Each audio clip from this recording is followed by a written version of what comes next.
following the pack, all swallowed in their coats, with scarves of red tied round their throats, to keep their little heads from falling in the snow. And I turn round and there you go, and Michael, you would fall and turn the white snow red as strawberries in the summertime.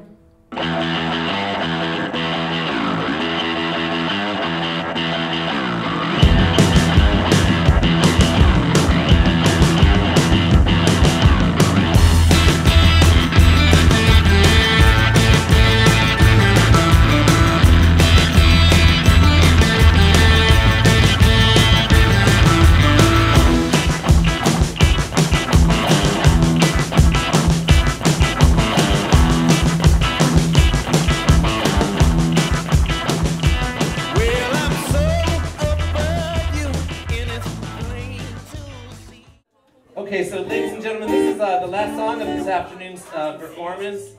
I think they've done an amazing job. I'm really inspired. You should all be very, very happy for them, and they should all be very proud of themselves. They're a huge inspiration, and in another life, I'm a child protection social worker, and I just wish every kid had something like this group to hang out with and get inspiration from and support from, and to learn and how to have an outlet for the challenges of being a youth in our country today, because it's kind of crazy. Suburban Sounds is a music project for young teens, I suppose, 13 to 18, people who play a little bit already, and it gives them an opportunity to increase their skills and to learn more about the music industry. It runs for 6 months of the year. We cover songwriting, music production, live performance techniques, give them an introduction to the music industry and let them know what career paths and study paths are available to them. The young people who apply for the course are generally interested in music, and they're already active. They're already writing songs or playing with friends. More than likely they won't be in a band, but there's someone who's looking to form a band and needs to find people to play with. The age group, of course, 13 to 18, lends itself to a fairly broad range of ideas and opinions and interests. From what I've seen in working with Suburban Sounds, it's actually a lot of young people that have already had some kind of exposure to music as a child. Whether or not it was through someone in their family singing, or someone had an instrument in the house, or listening to music with the family. So there's been some kind of exposure and a desire to kind of want to go further. I moved in with my grandparents 8 years ago, and my granddad's a professional piano player, and like my whole family is into music. So I got into music when my nan asked me if I wanted to play the piano, and I've been going to lessons for the past 5 years, and I've always been a member of the choir. And then when I heard about this, I just thought it'd be great crack, because I'm always in Rear Red anyway. I suppose my dad was always listening to kind of Thin Lizzy, UB40, The Police, that kind of music. And I mean, it was really early when I got into music. Actually, my ma had a baby book, and it was like my favourite songs were only 3 or something. So my favourite songs was like Thomas the Tank Engine, The Laugh and Policeman, and then Boys Are Back in Town by Thin Lizzy. So it was fairly young that my dad was giving me kind of that style of music. I think this course is very important to a place like Tallaght. There's a lot of creative young kids out there who don't necessarily get an outlet that they might get in the city centre or other areas around Dublin. So it gives them a chance to get together, meet with like-minded people and create their own music. My name is Jordan Wellstead, I'm 15 and I'm from Georgetown in Tallaght. Like, the area is not terrible or anything. It's like, there's some good opportunities for music and film and other arts and whatnot. Yeah, I think it's just great living here, 2012. Sometimes there's probably bad press about young people from the area, and it's nice to show a very different side, because usually it's only a handful that kind of cause issues that might promote bad press, when really a lot of the young people from the area are quite creative. My name is Libe. I am Karolina's mom. I'm from Czech Republic. We came to Ireland on the 6th of June 5 years ago. It was always my dream to live in Ireland, because I heard Irish people are very nice and friendly, and also that the countryside is beautiful. Well, now I've been living in Tella for 5 years, so I came to realize it's an area that has quite a lot of poverty, which creates social problems. If I could choose now, I'd be living somewhere else. It's quite hard for Carolina to live here because it's dangerous. I think music is one of the most important things in young people's life. It helps them to grow emotionally, find themselves, and also find other people that inspire them. Because Carolina never met her father, she was only 8 months old when he died, and now she's at that age when she needs him the most. The music is helping her to express her feelings. It's her way to deal with the fact that she doesn't have a father. It helps them to see or have purpose in their life, and therefore they're less likely to look for the excitement in bad stuff. In the chorus, they can be themselves.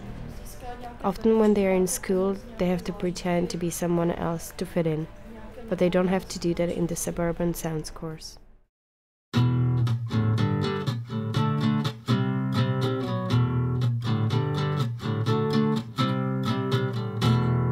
Polly wants a cracker. Think I should get off her first. Think she wants some water to put out the blowtorch. I feel like the biggest outsider ever in school because I'm very, very different to other people. Not only because I'm from a different country, but because my personality is so different to other people. Like I don't get on with people in school at all. Like when they don't even talk to me, I just sit there alone all day. There's a lot of people that I can relate to in music that feel the same. Like most musicians that I listen to have been outsiders in school, and they weren't accepted by the society, but because of how they dressed, what they listened to, how they talked even. But in Suburban Sounds, they really get together and help each other, just everything, and it's really like a family, a music family. It's really good.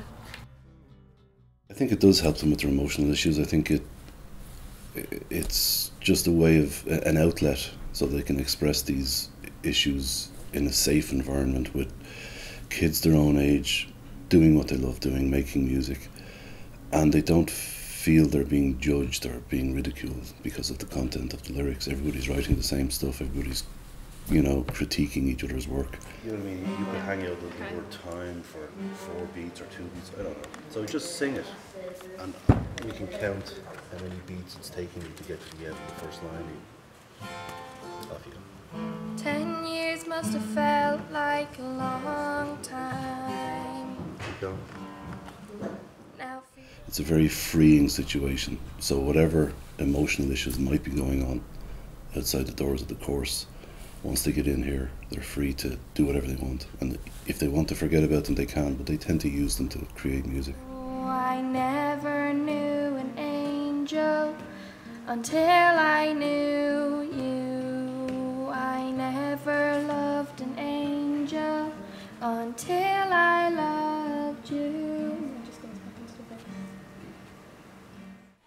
I wrote the song about my friend who passed away just before Christmas, and she was crossing the road and she got hit by a car and died.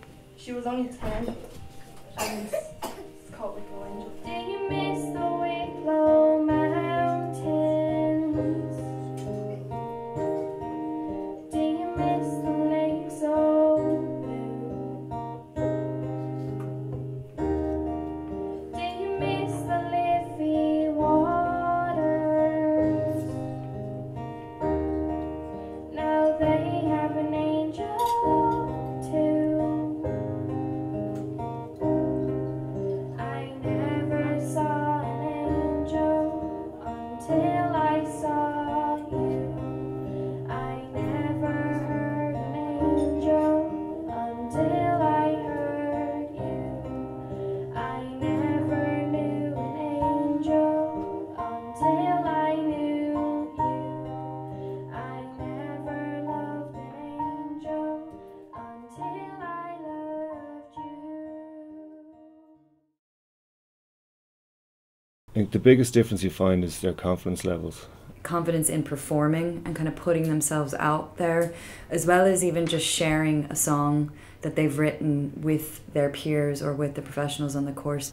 They really start to believe in themselves and their own music, their own creations. They get very confident in dealing with other musicians, in controlling situations, in managing musical events. So what you could also do is give me a sample lyric, just like Kieran did. What's the first lyric in the song?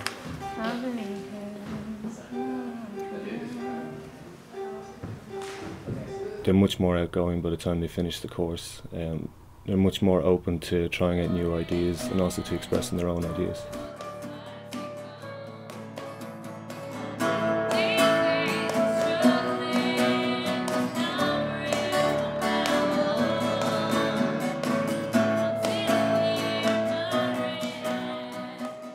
Some come in, I'd say, a little bit more socially extrovert than others, and some come in with more innate confidence for whatever reason. So I mean, in particular cases, like say this year, one of the students, Anthony Nolan, who's a participant on the course, was very, very shy to come forward at the start. But once I did a vocal assessment with him, which was quite early on, I realised he had a beautiful singing voice. And he turned out to be a pretty nifty little guitar player too. So it took encouragement.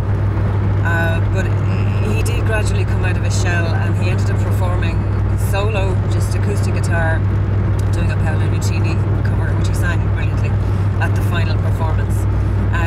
That's the kind of thing that you hope for, but you couldn't necessarily foresee. Suburban Sounds it's great. You get to, like, not many people like my age that hang around with are into the same like music as I am.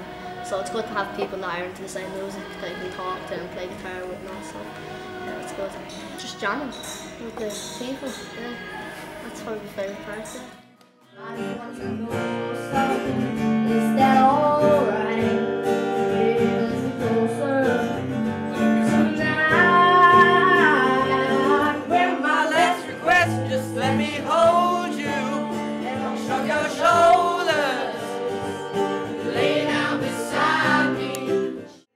It's been fantastic for Kieran. We only heard about it by mistake. Originally Kieran it was his birthday and he was big into wanting to record a song. So somebody told us the Rua Red had this place, and we went up, and just by chance we heard about this course, and it's been fantastic for him. The confidence, the friends, all the songwriting, all the different techniques. He's just come out of himself, and he wants to follow it on to go on to music college. So he's going for all these auditions now, which has been great timing, and maybe give him a better chance of getting into what he really wants to do. That's great. Holding me down, trying to hang on through. That ghost keep on choking me now, soaking me right on through. What's your favourite song of all time? Nothing Else Matters, because Dad played at my dad's funeral. It was one of his favourite songs by Metallica, and it was just, it pretty much says that nothing in the world matters but you, because you are what matters. Like, nothing that happens to you, it might be good, bad, or whatever, but it's just you matter, because there's no spark when you're gone, because it's just gone. There's nothing. That spark that was like you, like the star in the sky, it's just gone, and it's never going to be there again. So you should just live your life to the fullest, because nothing else matters. And nothing else matters.